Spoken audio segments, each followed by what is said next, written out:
Hello friends, துவரம்பருப்பும் பாசிப்பருப்பையும் சம அளவு எடுத்து கழுவிட்டு ஊற போட்டிருந்தேன். ஒரு 1/2 அன் ஹவர்லேருந்து 1 ஹவர் கிட்ட.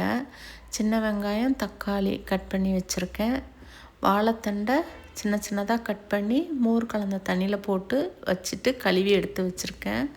ஒரு குக்கரில் எண்ணெய் விட்டுட்டு கடுகு உளுத்தம்பருப்பு போட்டு தாளிச்சிட்டு பருப்பும் வெந்து வந்துச்சு. அதை தனியாக எடுத்து வச்சுட்டு வெங்காயம் தக்காளி எல்லாம் போட்டு வதக்கிட்டு அது கூடவே வாழைத்தண்டையும் போட்டு நல்லா மிக்ஸ் பண்ணி விட்டுட்டு அந்த பருப்பு தண்ணியை அதில் ஊற்றி குழம்பு பவுடர் உப்பு போட்டு ஒரு 2 விசில் விட்டு எடுத்துக்கலாம். இது மஞ்சள் தூள் பருப்பில் போட்டிருந்ததுனால நான் குழம்புக்கு போடலை.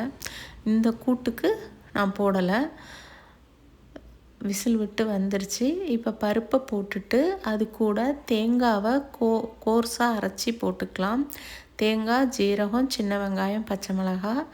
இந்த கூட்டு சாப்பாட்டுக்கு எவ்வளோ நல்லா இருக்குமோ அதே மாதிரி இட்லி, தோசை ரெண்டுத்துக்கும் ரொம்ப நல்லாயிருக்கும்.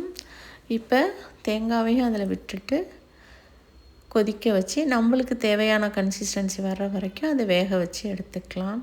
ரொம்ப சிம்பிளாக இருந்தாலும் ரொம்ப டேஸ்ட்டாக இருக்கும். கொஞ்சம் கருவேப்பிலையும் போட்டிருந்தேன். இதுக்கு நான் உருளைக்கிழங்கை மசியல்னு சொல்லுவோம், அது மாதிரி கொஞ்சம் குழைய வேக வச்சு மிளகாத்தூள் உப்பு போட்டு வறுத்த மாதிரி வச்சுருந்தேன். அன்னைக்கு லஞ்ச் பிளேட் எங்களுக்கு இதுதான். இந்த வாழைத்தண்டு கூட்டு மாதிரியே புடலங்காய், இந்த வாழைத்தண்டுக்கு பதில் புடலங்காயில் செய்யலாம், அவரைக்காய் செய்யலாம், நாட்டு காய்கறி எல்லாமே செய்யலாம். தேங்க்யூ. தேங்க்ஸ் ஃபார் வாட்சிங்.